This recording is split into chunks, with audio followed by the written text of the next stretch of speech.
የእመቤታችን ፍራንሲስካን ልኡካን ማህበር የተጀመረው በፈረንሳይ ሀገር ነው። መጀመሪያ ይሄ ስም አልነበረም። የነበራቸው ስም የካሌ ሲስተሮች ይባሉ ነበር። ካሌ በሚባል ቦታ ስለተጀመረ ማለት ነው። ከዛ ተነስተው ወደ ኢትዮጵያ የገቡት በፈረንጆች አቆጣጠር በ1897 ዓመተ ምህረት ነው የገቡት። የመጀመሪያ ጊዜ ሐረር ነው። በዛን ዘመን የጋበዟቸው ጳጳስ የሐረርጌ ሀገረ ስብከት አቡነ ጃኮቢስ ወይም ቱሬን የምትባሉት ነበሩ። ከሞንሲኘር ጃርሶ ቀጥለው የነበሩ ማለት ነው። አገልግሎታቸው የነበረው በዛን ሰዓት የተጠሩበት ወይም ጥሪያቸው ኢትዮጵያ አገልግሎት እንዲሰጡ አቡነ የጋበዟቸው በመጀመሪያ ደረጃ ለወላጅ አልባ ልጆችን ሰብስበው አዳሪ ቤት ከፍተው እንዲያስተምሩ ነበር እና አዳሪ ቤት ነው የከፈቱት። በመቀጠል ደግሞ ያው ከ2 ዓመት በኋላ ይመስለኛል አቡነ ቱሬን ከዚህ ዓለም እንግዲህ በርጅናም ሲሄዱ ሳይሞቱም በፊት እሳቸውን ተክተው አቡነ ጃርሶ ወይም አቡነ እንድሪያስ ናቸው። እንደገና በዛው የኛ የካሌ ሲስተሮች እንዲቀጥሉ ስራውን የስራው ሁለተኛ ስራቸው ምን ነበረ? እነዚህ የስጋ ደዌ ህሙማን በየመንገዱ ላይ ይሄዱ ነበር እና እንዲያውም አንዳንዴ በቃ ነርቨስ ይሆኑና ሰውንም አታክ የማድረግ መነካካትም ነበር። ስለዚህ ዋና እንዲያውም እንትን ያሉበት ተሳስቼ ነው እንጂ የመጀመሪያው ለዛ ነው የመጡት። መጀመሪያ ለነሱ ሕክምና ለመስጠት ህብረተሰቡም ያገላቸው ነበር። ያው የአካል ጉዳተኛ በመሆናቸው ቁስልም ስላለ ሽታም ምንም ነበር፣ ሰው ያገላቸው ነበር እና የሕክምና ተቋም እስከሚመሰርቱ ድረስ አሁን ዛሬ አላፕሮዘሪ ወይም ደግሞ ሳንታንቷን እየተባለ ከሐረር ከተማ ወጣ ብሎ ያለውን ቦታ እስከሚሰራ ድረስ እነሱ ግን በየመንደሩ እየሄዱ እነሱን ያክሙ ነበር፣ እቃውን ይዘው ማለት ነው። በኋላ አቡነ እንድሪያስ ደግሞ የሲስተሮችን ገዳም የሰበካ ሲስተሮች ገዳም ለመመስረት ፈልገው አሁንም ተጨማሪ ሲስተሮች እንዲላክላቸው ገዳሙን ጠይቆ ገዳሙ ተጨማሪ የሰው ኃይል በመላክ ስልጠናው ተጀመረ። የሐረር ሲስተሮች በሙሉ በካሌ ሲስተሮች የሰለጠኑ ነበሩ። እስከ ጣሊያን ጦርነት ድረስ ነበሩ። በፈረንጆች እስከ 1938 ያኔ መጨረሻ አቡኑም ከፈረንሳይ የመጡ ሲስተሮችም ከወጡ በኋላ የጣሊያን ሲስተሮች ቀጠሉ ስራውን። ያው እስከሚወጡ ድረስ እነሱም ነበሩ። በኋላ ኢትዮጵያውያንም ማሰልጠን ጀመሩ። በኋላ ነው አቡነ ኡርቤን አቡን ከመሆናቸው በፊት አቡነ ኡርባኖስ በአማርኛ የሚባሉት ወይም ፔርሶን ይሏቸዋል በአባት ስም ሲጠሩ፣ እሳቸው ካህን ሆነው ሲላኩ ቤተክርስቲያን ጠይቃቸው ድሬዳዋ ጀመሩ። የጀመሩት አገልግሎት እንደ ካህን ሆነው ነው። በኋላ ቀስ በቀስ አቡንነትን ሲጀምሩ ሲሰጣቸው ቤተክርስቲያን ሰፋ ያለ አገልግሎት ሐዋርያዊ አገልግሎት ሲሰጣቸው አማካኝ ቦታ በመፈለግ ምንም እንኳን የሐረር ሀገረ ስብከት ቢሆኑም መጀመሪያ መቀመጫቸው እንደነበረ እሳቸው ምን አደረጉ? ይሄንን ናዝሬትን እንደ አማካኝ ቦታ እንዲሆን ጠይቀው በስምምነት እሳቸው መቀመጫቸውን እዚህ አድርገው እንደገና የኖቢሲያውን የሐረሩን ድሮ የነበረውን ወደዚህ እንዲመጣ አድርገው የሰበካ ሲስተሮችን ጀመሩ። የናዝሬት ፍራንሲስካውያን ሰበካ ሲስተሮች። እኛ ኢትዮጵያውያን በእንደዛ ነው የተጀመርነው ነበር። እዚህ የመጀመሪያ ቤት ነው ናዝሬት፣ የመጀመሪያ ኮሚኒቲ ሆኖ ያው ስራውን ቀጠሉ። እኛ ፍራንሲስካውያን እንደመሆናችን መጠን ከቅዱስ ፍራንቺስኮስ ካሪዝም ጋራ ነው። ያ ምንድነው? አንድነት፣ ህብረት፣ ወንድማማችነት፣ እህትማማችነት እና ትህትና፣ ድህነት ይህንን ሁሉ ያጠቃልላል። የፍራንቺስኮስ ካሪዝም የኛም ካሪዝም ነው፣ የተለየ አይደለም። ቅዱስ ፍራንቺስኮስ ከፍጥረት ሁሉ ጋራ ህብረት ነበረ፣ ወንድሜ እህቴ ይል ነበርና ያ ነው። በአገልግሎት ዘርፍ ስንመጣ ደግሞ ከካሪዝማችን ጋር አብሮ የሚሄደው በቤተ ክርስቲያን ጥላ ስር ሆነን በጣም የተገለሉትን ፍራንቺስኮስ ልክ ለምጻሞችን እንትን እንደሚል የኛም የተቸገሩትን አሁን በካሌም ቢሆን ከዛም ጀምሮ የነበረው የሐረርም ሲስተሩ የተከተለው የነበረው ወላጅ የሌላቸውን ልጆች የተጎዱትን አዛውንቶች ቁስለኞችን በሚያሳክማቸው ያጡትን ወይም መማር ያልቻሉትን እነዛን ነበርና እዚህም እንደዛ ነው። የኛም ከዛ በመቀጠል ነው እንትን ያልነው ማለት ነው። የኛ የእመቤታችን ፍራንቺስካውያን ደናግል እህቶች የጸሎት ህይወታችን ማለት እንግዲህ ከማለዳ ጀምሮ ያለው ውሏችን ከመጀመሪያ ጀምሮ ያው ማለዳ ሌሊት እግዚአብሔር ጣፋጭ የሆነውን እንቅልፉን ሰጥቶን በእግዚአብሔር እጅ ደስ በሚያሰኝ እረፍት አርፈን እግዚአብሔር ሲቀሰቅሰንም እንደ ማህበሩ ህግ ደግሞ ባለው ፕሮግራም መሰረት ስንነቃ እግዚአብሔርን ይህንን ድንቅ የሆነውን ሰላማዊ እንቅልፍ ሰጠንን እያመሰገንን አዲስ እስትንፋስ አዲስ የሆነውን ጊዜ አዲስ ሰዓት አዲስ የእግዚአብሔርን ብርሃን እንድናይ ስላደረገ እግዚአብሔርን እያመሰገንን በእርሱ እየተደነቀን እንነሳለን። ከዛ ቀጥሎ ደግሞ ያው ተጣጥበን ለብሰን ከእህቶች ጋር አብረን እግዚአብሔርን ለማመስገን ወደ ቤተክርስቲያን ጸሎት ቤት እንገባለን። ከዛ ቀጥሎ በዛ አስተንትኖ በግላችን ማለት ከጌታ ጋር በአስተንትኖ በተመስጦ ከእግዚአብሔር ቃል ጋር ከፍጥረታት ጋር የእግዚአብሔርን መልካምነት የእግዚአብሔርን በጎነት የእግዚአብሔር ይህንን ውብ የሆነውን አዲስ የሆነውን ነገር የሚያደርገውን አምላካችንን እናስተነትናለን። በቃሉ በፍጥረት እናስተነትናለን። በተመስጦ ከእርሱ ጋር በሱ ሆነን ያሳለፍነውን የምረዳንን እግዚአብሔርን እናመሰግናለን። ከዛ በኋላ መዝሙረ ዳዊት አንድ ላይ ከእህቶች ጋር አንድ ላይ እንጸልያለን። መዝሙረ ዳዊት እንግዲህ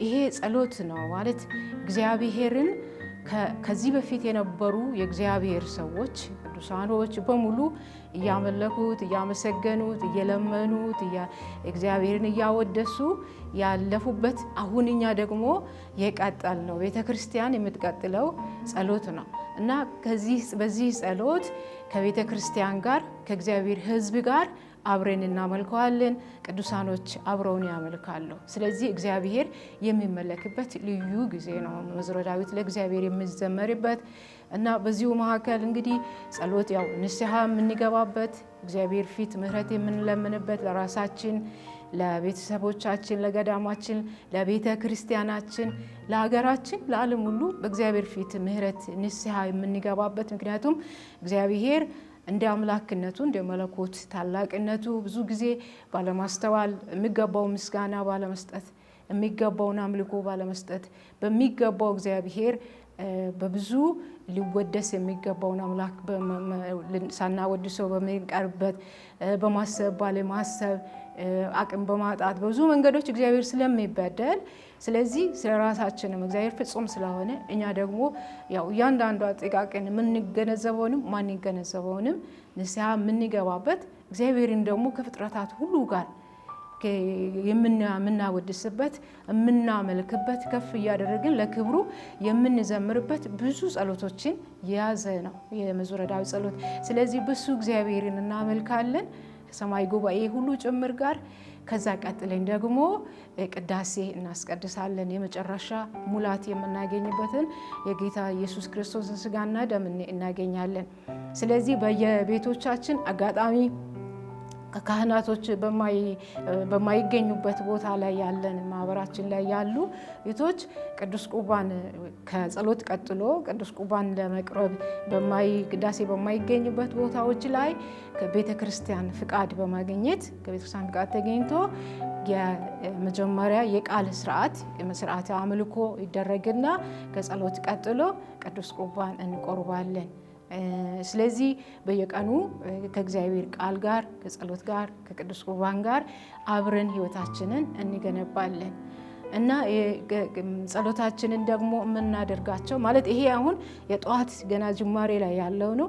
ከጠዋት ፕሮግራማችን ከቅዳሴ ቀጥሎ ያው ወደ ቤት መጥተን ቁርስ በልተን በዛ ከእግዚአብሔር በጅማሬ ባገኘነው ኃይል ወደ የአገልግሎታችን እንድንሰማራ ያደርጋል።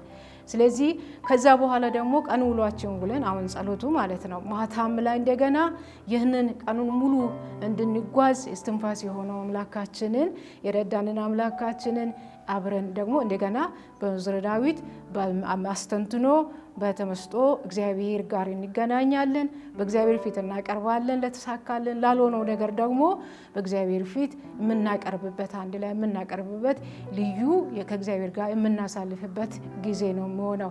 ስለዚህ አምልኮ በቅዱስ ቁርባን ስግደት እግዚአብሔርን በጸሎት የምናመልካቸው በቅዱስ ቁርባን ስግደት ራሳችንን መንፈሳችንን የምንገነባባቸው መንገዶች በቅዱስ ቁርባን ስግደት በእግዚአብሔር ቃል ከሁሉ ነገር የሁሉ ነገር መሰረት የሆነው በእግዚአብሔር ቃል ጥናት ቃሉን በማንበብ አብረን በእርስ በርሳችን ለአንዳችን በማካፈል እንዲሁም ደግሞ ማንነታችንን መንፈሳዊነታችንን እንድንገነባ የሚረዳን በሳምንት የግል ሱባኤ በሳምንት አንድ ቀን ለብቻ በግላችን ከእግዚአብሔር ጋር በመሆን የግል ሱባኤ በማድረግ በወርም እንደዚሁ የግል ሆነ የማህበር ሱባኤ በማድረግ እንዲሁም ደግሞ በዓመት እንደዚሁ የግልም ሆነ የማህበር ሱባኤ በማድረግ እኛ ማንነታችን መንፈሳዊነታችንን ከእግዚአብሔር ጋር ያለው ማንነታችንን አገልግሎታችን ሁሉ በሱ ፊት የምናቀርብበትና ኃይል የምናገኝበት ለተሳሳትነው ደግሞ መንገዶች እንደገና ከእግዚአብሔር እርማትንና ምሪትንም ደግሞ የምንቀበልበት ነው። እንግዲህ ጸሎት የኛ ልባችን ውስጥ ሆኖ የደም ስራችን ወደ የአቅጣጫው ለኛ ሰውነት በደም ስር ሆኖ ኃይል እንደምናገኝ ንጹህ አየር እንደምናገኝ እኛም እንደዚሁ ጸሎት ለኛ እስትንፋስ ነው። ከእግዚአብሔር የሚያስፈልግንን ጸጋ ሁሉ የምንቀበልበት ማለት ነው። ባርኮትን ሁሉ የምንቀበልበት ነው። ስለዚህ ጸሎት መሰረት ነው። ለበዚህ ሁሉ ደግሞ የእግዚአብሔር ቃል ደግሞ ዋናው መሰረት ነው። እንድንጸልይም የሚያደርገን የሚጋብዘን መሰረቱ ይሄ ነው እና የእመቤታችን ፍራንቺስካውያን ልዑካን ገዳም ማህበር መንፈሳዊነት ስንል አሁን ማህበራችን በእመቤታችንና በቅዱስ ፍራንቺስኮስ መሰረት ያደረገ ነው። እመቤታችን እንግዲህ ይህች እመቤታችን ገዳሙ ከመጀመሪያው ጀምሮ ሲመሰረት እመቤታችን የመላእክት ንግስት የምትባለው እመቤታችን ለሷ ነው አደራ የተሰጠው። ከእመቤታችን የምንወስደው የምንቀበለው ምሳሌዋ ምንድነው? ለእግዚአብሔር አገልግሎት የመጀመሪያ ነገር እግዚአብሔርን ለማዳመጥ የተዘጋጀ ማንነት። እግዚአብሔርን ታዳምጥ ነበረ፣ ትሰማው ነበር፣ ሁሌ ቃሉን ታሰላስል ነበር። ቃሉን ከማሰላሰሏ የሚባለውን ነገር ሁሉ ሉቃስ ወንጌል ምዕራፍ 1 ላይ ምዕራፍ 2 ላይም እንደምናገኘው ቃሉን በልቧ ታሰላል የሚባለውን ነገር መላእክቶች መጥተው ለጌታ ከተወለደ በኋላ ሲነግሩ ሲያበስሩ መጥተው ደስታውን እግዚአብሔር መልአክ ተገልጦ የነገራቸውን እዛ እንደሄዱ የነገራቸው ያንን ሁሉ ስትሰማ እንዲገረዝ ደግሞ መቅደስ በወሰዱ ሳለ ስምዖን ያንን ያንቺንም ልብ የሐዘን ሰይፍ ሰንጥቆ ያልፋል። እያንዳንዷን ነገር እሷ በልቧ ነው የምትጠብቀው። በልቧ ያንን የእግዚአብሔርን ቃል ማሰላሰል። ስለዚህ የእግዚአብሔርን ቃል ሰማች፣ መልአኩ ሲያበስራት እሺ እኔ የእግዚአብሔር አገልጋይ ነኝ ብላ ስለዚህ ተቀበለች። ከዛም ደግሞ እንደገና የሚባለውን ነገር ሁሉ ልጁን ይህንን አምላክ ከወለደች በኋላ የሚባለውን ሁሉ ነገር ታስተውል ነበረ በልቧ። ስለዚህ ቃልን ማሰላሰል፣ በልብ መጠበቅ። ከዛ ቀጥሎ ደግሞ ለአገልግሎት ጌታ መልአኩ ካበሰራት በኋላ ፈጥና ነው ወደ ኤልሳቤጥ የሄደችው ይላል። ስለዚህ ወደ ኤልሳቤጥ ጋር ፈጥና ወደ ሩጫ የሄደችው ልትረዳ ለስራ የተዘጋጀች ማንነቷን ከሷ እንማራለን። የእግዚአብሔርን ቃል ማሰላሰል ከሷ እንማራለን። በልብ መጠበቅ እንማራለን። ለአገልግሎት ደግሞ በእግዚአብሔር ጸጋ የእግዚአብሔርን ሀሳብ ተረድቶ ለአገልግሎት መሮጥን ከሷ ዝግጁነቷን ከሷ እንማራለን። ለሌሎች መማለድን ደግሞ ዮሐንስ ወንጌል ምዕራፍ 2 ላይ ቁጥር 3 ላይ ወይን እኮ የላቸውም ብላ ለጌታ ስትነግር ያ አይታ የጎደለውን ነገር እንደምትነገር። ስለዚህ እሷ ከእመቤታችን የምንማረው ምሳሌ የምትሆንን እጅግ ማለት ሙሉ በጣም ብዙ ነው፣ ግን ለምሳሌ ያህል ለመጥቀስ ያህል ነው። ስለዚህ ከእመቤታችን የምንማራቸው እሷ የማህበሩ የእኛ ሞዴል ማለት በቃ ምሳሌያችን አርአያችን ናት። ያንን ምሳሌ ለመከተል ነው ሙሉ በሙሉ እንደዛ ባንሆንም በቃ ጥረታችን ያንን ለመከተል እመቤታችንን። እሷ ደግሞ እናት ናት፣ የቤተ ክርስቲያን እናት፣ የእኛ እናት ናት።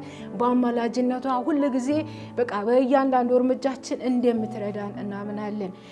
ቅዱስ ፍራንቺስኮስ ደግሞ እጅግ እመቤታችንን ይወድ ነበረ፣ ያከብራት ነበር፣ ያፈቅራት ነበረ።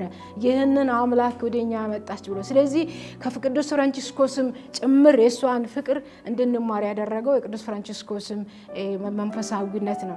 ስለዚህ ከቅዱስ ፍራንቺስኮስ መንፈሳዊነት እሱ ወንድሞች ይተዎች ሁሉ በቃ ሰው ፍጥረት አንድ እንዲሆን ወደ አንድነት ወደ ህብረት እንድንመጣ ከቅዱስ ፍራንቺስኮስ ታናሽነትን ቅዱስ ፍራንቺስኮስ ትሁትናን ማለት ከእመቤታችንን ከፍራንቺስኮስም ቅዱስ ፍራንቺስኮስም የኖረው ወንጌልን ስለሆነ እመቤታችንን በቃ ወንጌልን በቃ ሆና ተገኘች። አምላክን መለኮትን በኑሯ ሁሉ ገለጸች እስከ ቀራንዮ ድረስ አብራው ተጉዛ። ስለዚህ ወንጌልን እንድንኖር እንድንወደው እግዚአብሔርን ፈቃዱን እንድንፈልግ በሱ እንድንሰጥም እንድናሰላስል በብዙ የቅዱስ ፍራንቺስኮስ ህይወት የቅድስት እናታችን እመቤታችን ማርያም ህይወት ለኛ ለዚህ ማህበር መሰረት ናቸው። አባቶይ አንድ እንዲሆኑ እኔና አንተ አንድ እንደሆነን እነዚህም አንድ እንዲሆኑ እያለ ለቤተ ክርስቲያን ለተከታዮቹ የጸለየው ጸሎት ምሳሌ ነው። ይሄ ገዳም ተልእኳችን ይህ ማህበር የሚያደርገው ማለት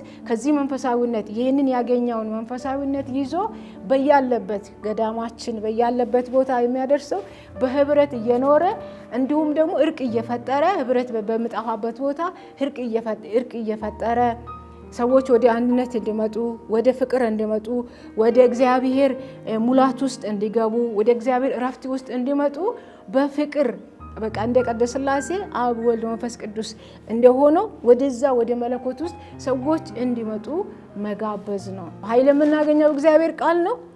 ያንን የምናጠናክረው በጸሎት ኃይል ነው። በጸሎት ኃይል ደግሞ በተለያዩ ሱባኤዎች በእግዚአብሔር ቃል ጥናት አብረን በመጸለይ እንዲሁም ደግሞ ራሱ እህቶች አሁን በየቀኑ ምን አለን በመጨረሻ ላይ ማታ ከመተኛታችን በፊት ባለው አንድ ላይ ሆነን እህቶቼ ወይ አሳዝኛችሁ ወይ በድያችሁ እንደሆን በእግዚአብሔር ፊት ጸልዩልኝ እና ይቅርታ እንጠያየቃለን። በየዕለቱ ይቅርታ በቃ አለ አይደል እርስ በርስ በሆነ በሐሳቡ እንኳን ተገጫጭተን ከሆነ ማለት ነው እንደሳው እንደመሆናችን መጠን። ስለዚህ በሚቻለው ሁሉ እንደ እግዚአብሔር ሐሳብ ለመኖር ይሄ መንፈሳዊነቱ ይረዳናል። እኛ የእመቤታችን ፍራንሲስካውያን ልዑካን ማህበር እንግዲህ አገልግሎታችን ከቤት ነው የሚጀምረው። ይሄው ምንድነው በመጀመሪያ ደረጃ ትልቁ ስራችን ጸሎት ነው። ምክንያቱም አቅም የምናገኘው በዛ ነው። ማገልገልም የምንችለው በዛ ነው። ከእግዚአብሔር ምንጭ ጸጋ ካልተቀበልን አገልግሎት አቅም አይኖረንም። ስለዚህ የመጀመሪያ ተግባራችን ጸሎት ነው። ጸሎት ደግሞ በግልም አለ በህብረትም አለ። የምንጸልይበት ሰዓት አለን፣ ፕሮግራም አለ። ሁለተኛ አሁንም በኮሚኒቲ ደረጃ ላይ አገልግሎታችን ምንድነው? ለእርስ በርስ ደህንነታችን የምናደርገው ተግባር ነው። ከምግብ ማዘጋጀት ጀምሮ በጤናም ዙሪያ ላይም ቢሆን ያለን ህብረት አንድነት ያ ቅድም ያልነው ካሪዝማችን በተግባር እንዲውል እያንዳንዳችን የምናደርገው ጥረት አለ። አብሮነት፣ መቻቻል ሁሉ ነገሩ ከተግባር ጋር አብሮ ይሄዳል ማለት ነው። በስራ ዘርፍም ቢሆን እኛ ቤት የሚያጸዳልን የለንም፣ ራሳችንን የምናጸዳው። ምግብ ቢኖርም አንድ ሰራተኛ ብትኖረንም እኛ የጎደለውን ማሟላት ለሷም የምታረገውን ማቅረብ አብረን መተጋገዝ። ስራ ላይ አሁን የተለያየ ትምህርት ቤት አለ፣ ሕክምና አለ። ሲመጡ ለመቀበል እቤትም ሆኖ ደግሞ አገልግሎት አለ፣ የምንሰጠው አገልግሎት አለ ማለት ነው። ከዛ ባሻገር ከኮሚኒቲ ላይ ወጣ ስንል ደግሞ የመጀመሪያ ሁለተኛ ደረጃ አገልግሎታችን በቤተ ክርስቲያን ነው። እንግዲህ በቤተ ክርስቲያን ስናገለግል የመጀመሪያው ተግባራችን ምንድነው? ለቤተ ክርስቲያኑም ደህንነት ኃላፊነት ይሰማናል። በጽዳቱ አልባሳቱንም ቤቱንም በማጽዳት አበባ ቤተ ክርስቲያኗ አልታሪው ደመቅ ብሎ በበዓላትም ይሁን ባዘቦት ቀን በተሳካ ሁኔታ ጥሩ የጸሎት እንቅስቃሴ እንዲኖር ያንን እናደርጋለን። ማስተማርም አለ። ቆሞሱ ካሳተፈን ለቅዱስ ቁርባን ማዘጋጀትም ይሁን ለሜሮን ማዘጋጀትም ይሁን አንዳንዴ ደግሞ በዓላትን እንትን ብሎ የሚደረግ የምእመናን ሱባኤ አለ። በዛም ላይ ትምህርት እንድንሰጥ ከጠየቁን እንሳተፋለን። እንግዲህ በቤተ ክርስቲያን ዙሪያ ላይ ያ ነው። ሌላው በቤተ ክርስቲያን ለቤተ ክርስቲያን የሚሆኑ ወጣቶችን ማስተማር ነው ማለት በካፑችንም ይሁን በእኛ ጋር ይህንን መንፈስ እናንተን ሕይወት መከተል እንፈልጋለን፣ እግዚአብሔርን እናገለግላለን የሚሉትን ያው ተባብረን ነው የምናስተምረው። እነሱም የእኛን ያስተምራሉ፣ እኛም የእነሱን እናስተምራለን። እነሱ የራሳቸውንም ጊዜ ያላቸው የሚያስተምሩበት፣ እኛም ደግሞ የራሳችንን የምናስተምርበት ጊዜ አለን። ይህም ለወደፊቱ የቤተ ክርስቲያን አገልጋይ ለማፍራት የምናደርገው አገልግሎት ነው፣ ከእነሱም ጋር ተባብረን ማለት ነው። እንግዲህ በቤተ ክርስቲያን ዙሪያ ላይ በተመለከተ ሁለተኛው አገልግሎታችን ይሄ ነው። ሌላው ህዝብን ማገልገል ነው። ህዝብን እንግዲህ ከቤተ ክርስቲያንም ከኮሚኒቲም ወጣ ብለን ለህዝብ አገልግሎት የምንሰጠው አሁንም ለህዝብም ቢሆን በመጀመሪያ የምናገለግላቸው በጸሎት ነው። ለህዝብም እንጸልያለን፣ ለራሳችን ብቻ አይደለም። የተቸገሩትን በተለያየ ውጥረት ውስጥ ያሉትን በመጣላት ይሁን በህመም ያለባቸውን ችግር ወይ ባለመግባባት ለዛ ጉዳይ እግዚአብሔር መፍትሄ እንዲሰጣቸው እንጸልያለን። ከዛ ባሻገር ግን ልጆችን በትምህርት ኮትኩቶ ማሳደግ በትምህርት ቤት ማለት ነው። ትምህርት ቤት ላይ ደግሞ በእርግጥ ብዙ መምህራን በዓለም አሉ። እኛን ትንሽ እንደ እመቤታችን ፍራንሲስካውያን ልዑካን ማህበር የክርስቶስን ባህሪ ማንጸባረቅ እንዳለብን የፍራንቺስኮስን ቅድም ያልነውን ካሪዝም አንድነታችንን፣ ህብረታችንን፣ ለተጎዱት የሚሰማን ስሜት በተለያየ ችግር ውስጥ ያሉ ልጆች አሉ። ልጆችን በቀለም ትምህርት ብቻ አይደለም የምንቀርጻቸው፣ በሞራል ጭንቀት ያለባቸውንም ልዩ እንትን ትኩረት ሰጥተን አይተን ለብቻም ይሁን ወላጅንም ጠርቶ ይሁን ችግራቸውን እንዲቃለል የማድረግ ልጆችንም ስነ ምግባር ማስተማር በተግባርም ቢጣሉም ቶሎ እርቅ እንዲፈጥሩ ልዩነት እንዳያደርጉ በአንድነት መኖርን ራሱ ማህበራዊ ህይወትን ከዛ ይማራሉ። ፍቅር ይዘው ነው የሚሄዱት። ቢጣሉም ቶሎ ይታረቃሉ። እንግዲህ ትምህርት ቤት ቀላል አይደለም፣ ትውልድን መቅረጽ ነው። ሌላው በሐኪም ቤት ነው። አሁን በትምህርት ቤት ደረጃ በእርግጥ መጀመሪያዎቹ ትምህርት የተጀመረው ያው የመጀመሪያው ኮሚኒቲ እንደመሆኑ እዚህ ነበረ። በናዝሬት የቅዱስ ዮሴፍ ትምህርት ቤት የጀመሩት የእኛ ሲስተሮች ናቸው። እስከ 12 አድርሰውት ነው እንግዲህ በኋላ በደርግ ዘመን የነበሩ ሲስተር በጣም ውጥረት ስለነበረ ከመምህራንም ከፖለቲካው ከምኑም የውጭ ዜጋ ነበሩ፣ ታመው ሄዱ። በዛን ጊዜ ነው እንግዲህ ትምህርት ቤቱ ቤተ ክርስቲያን ሌላ እናንተ ሰው እስከምታዘጋጁ ብለው እኛም ደግሞ ጠይቀው ሲስተሮች እኛ በዚህ ደረጃ ላይ በዚህ ፖለቲካ ያሉትም ሲስተር ታመሙ አልተቻለም በሚል በመነጋገር መጀመሪያ ኮንሰላቶች መጡ። ኮንሰላት አባቶች ለተወሰነ ዓመታት መሩ። ቢሆንም ኢትዮጵያውያን ሲስተሮች አብረው ነበሩ። እስከ ትምህርት ቤት ውስጥ አብረው ያስተምራሉ። በአድሚኒስትሬሽንም አብረው ይሰሩ ነበር።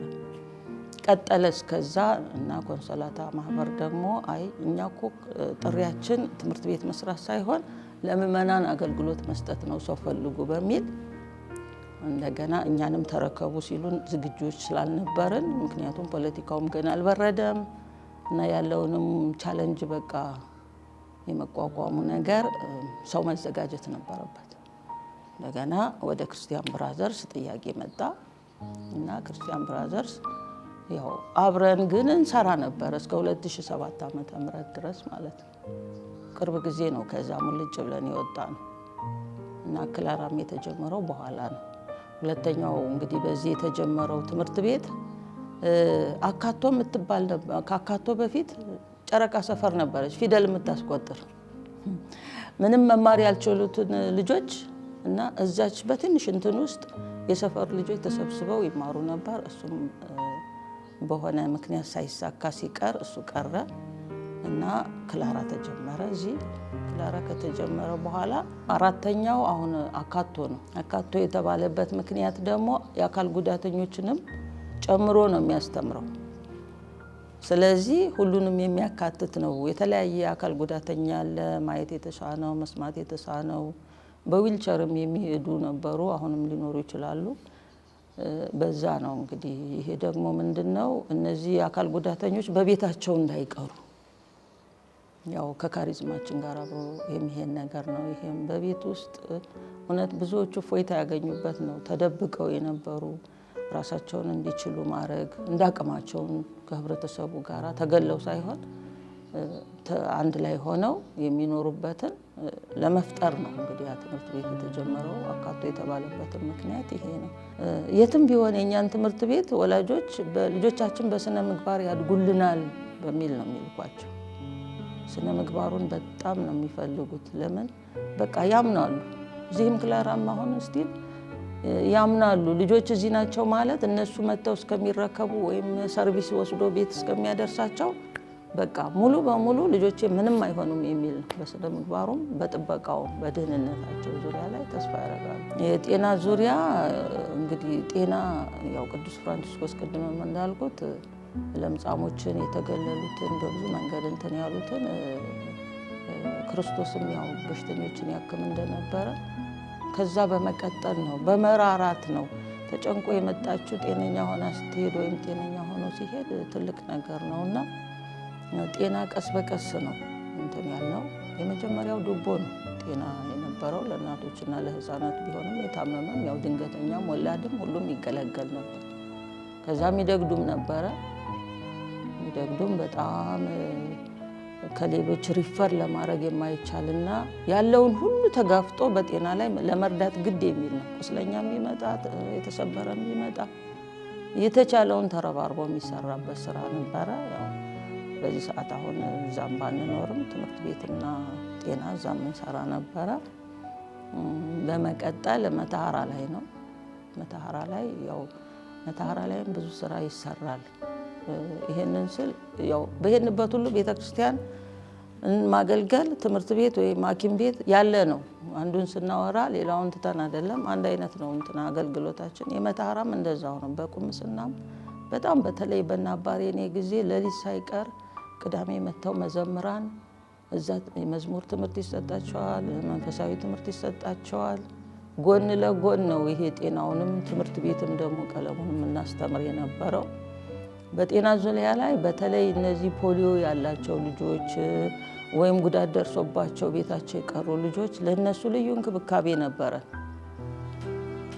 ልዩ እንክብካቤ የምናደርገው እንዴት ነው? መራመድ የማይችሉትን እንዲራመዱ በዊልቸርም ይሁን ወይም ይሄ ክራንች ይዞ እንዲንቀሳቀሱ ከቸሸር ሆም ከሚል ጋራ ተቀናይተን እኔ እንዲያውም እሱን መጀመሪያ አባ ዶክተር ሚሸል የሚባሉ አንድ ዜጋ ነበሩ። እሳቸው ናቸው ይረዱ። አባ ቄስ ካህንም ናቸው ይረዱን ነበር በሀገረ ስብከቱ እየተዘዋወሩ። እሳቸው ከውጭ ፕሮጀክት ጠይቀው ነበር። በኋላ እሳቸው ሲሄዱ እኔ በወቅቱ እዛ ነበርኩኝና እንዴት ነው የቀጣይነት በሚል ከባድ ነበረ። በኋላ አድራሻ ፈልጌ የፍራንሲስካን ፋሚሊ የሚል ወደዛ ጽፌ በረዱም ገንዘብ ነበረ ቸሸር ሆም የመላኩም የተጀመረው እና እነሱም ቢሆን በጣም ደስ ይላል። ቤታቸው ከሚቀሩ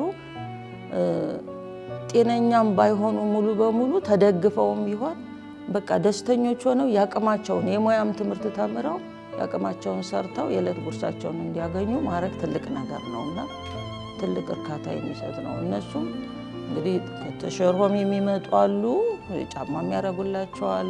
ቁመታቸው በጨመረ ቁጥር ክራንቹንም ይቀይራሉ፣ ጫማውም ይቀየራል። አዲሶች ደግሞ በኦፕሬሽን መስተካከል ካለባቸው ቀጠሮ ይሰጡናል። እነሱን ይዘን አዲስ አበባ ሄደን እዛ ተደርጎላቸው ሲያገግሙ መልሰን እናመጣቸው ነበርና ትልቅ ስራ ይሰራል። አሁንም እየሰሩ ነው። እዛም እንግዲህ በየቦታው እንደዛ ነው እየሰራን ያለነው። ኮሚኒቲዎቻችን እያደጉም ሄደው እንደ ወይሬ እንደ ወሳና የመሳሰሉት እንደ ወሊሶ እና በየቦታው እንግዲህ ከዚህ ነው ሁሉም ሰልጥኖ ሲስተር ሆኖ ቤተክርስቲያንን ለማገልገል ሄደው እና አገልግሎታችን ይሄንን ይመስላል።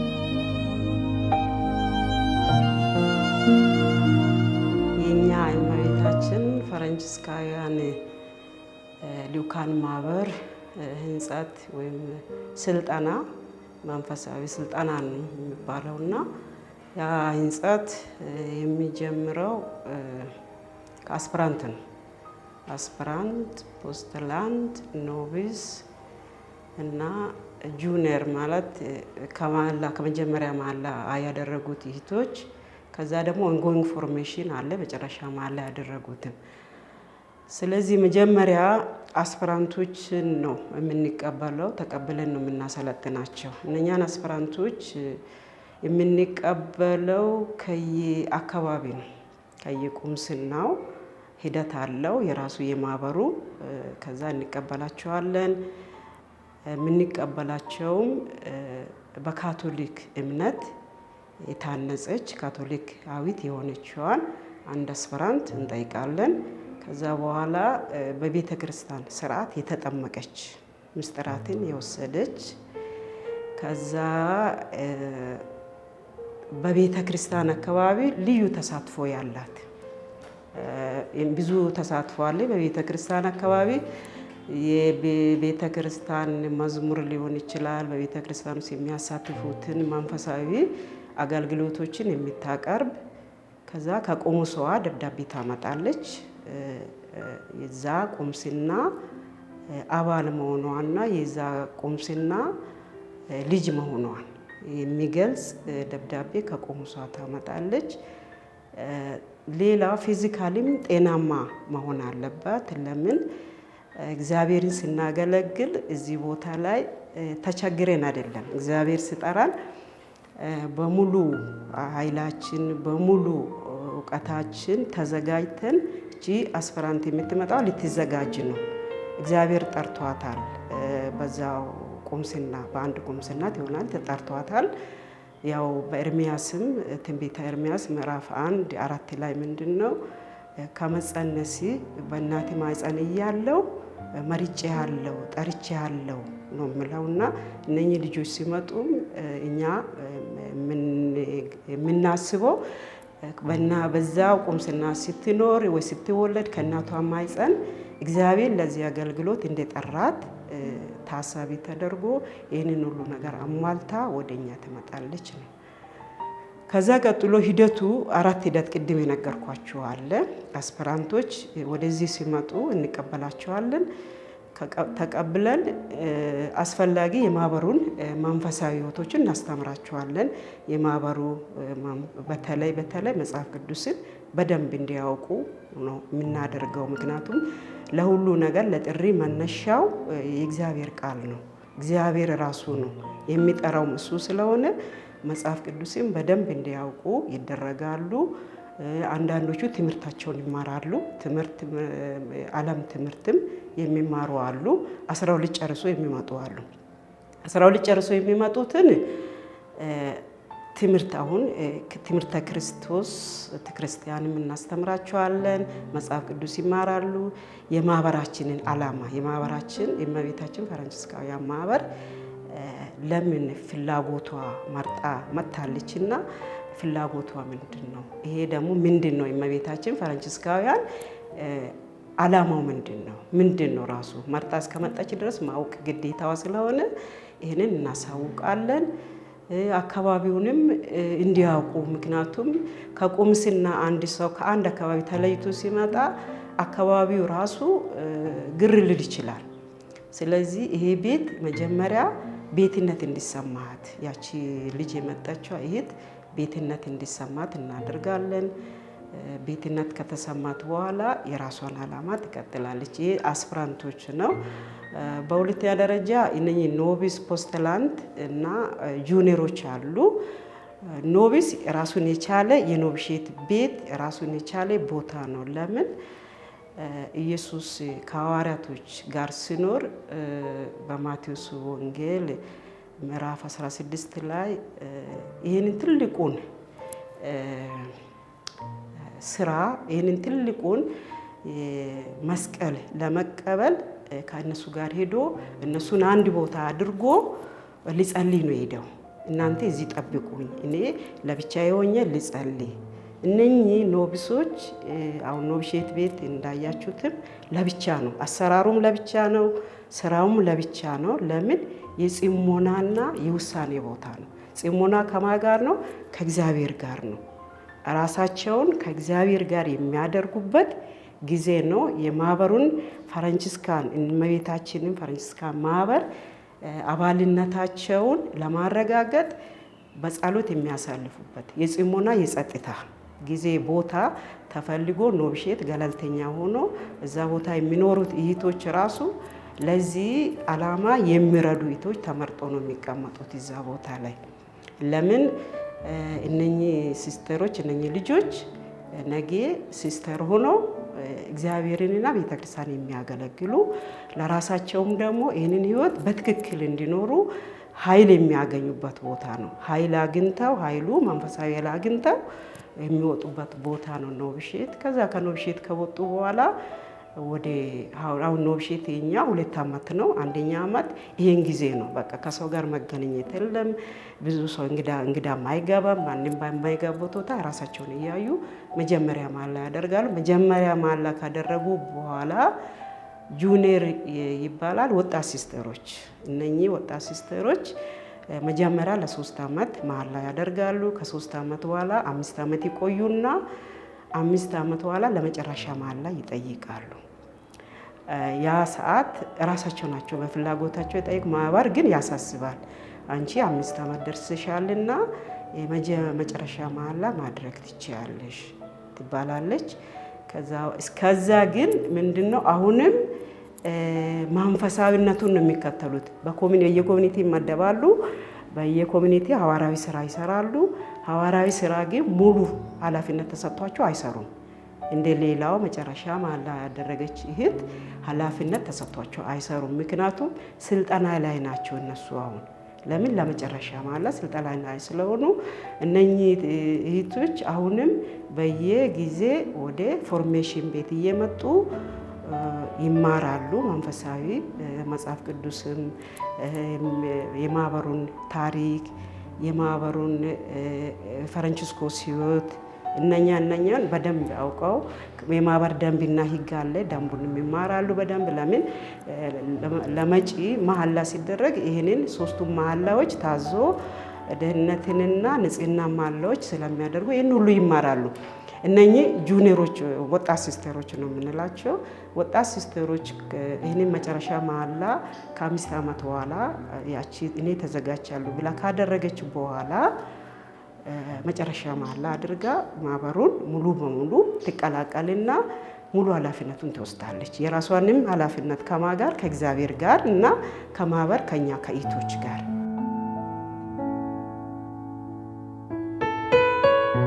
የማህበራችን አንድነትና ህብረት የምንገልጽባቸው ብዙ መንገዶች አሉ። ከምንገልጽባቸው የመጀመሪያ መንገዶች ራሱ የቅድስት ሥላሴ ምስጢር በሆነው በቅዳሴ በመሳተፍ በጋራ በመሳተፍ ጸሎትን በቀን 2 ጊዜ ጠዋትና ማታ አንድ ላይ ሆነን በጋራ በመጸለይ፣ በሶስተኛ ደረጃ ደግሞ በሳምንት 2 ቀን የቅዱስ ቁርባን ስግደት እናደርጋለን።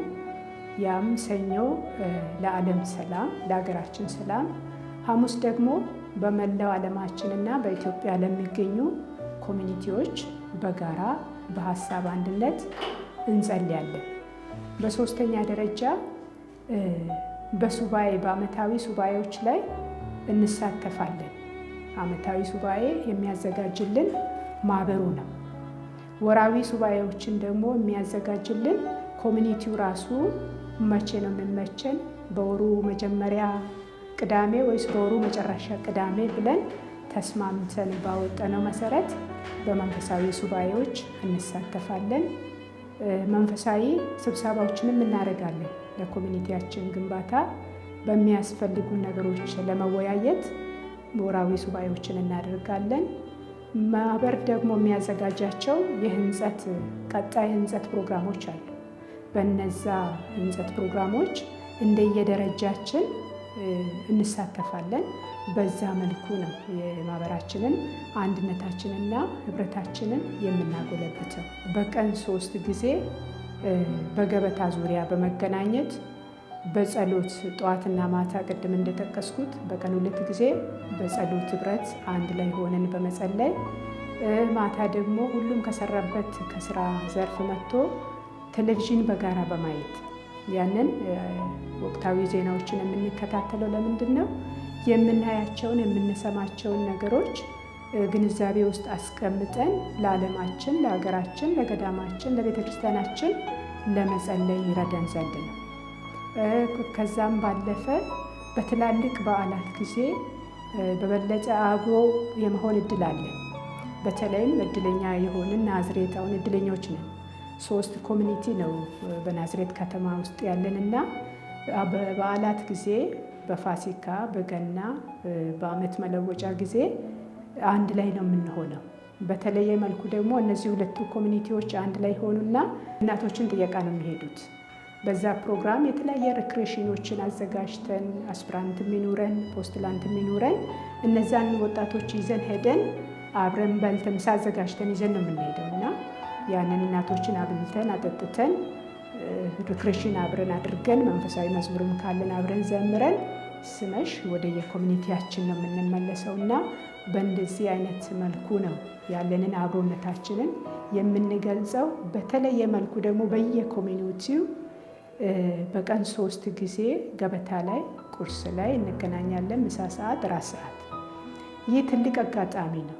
ሁሉም ከየተሰማረበት ተመልሰን የገጠመንን ገጠመኞቻችንን ለማካፈል እድል የምናገኝበት ጊዜ ናቸው እና በእንደዚህ መልኩ ነው አብሮነታችንን የምናሳልፈው።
የኛ እመቤታችን ፍራንሲስካውያት ልዑካን ገዳም ዓላማው ትልቅ ሰፊ ዓላማ የያዘ ገዳም ነው።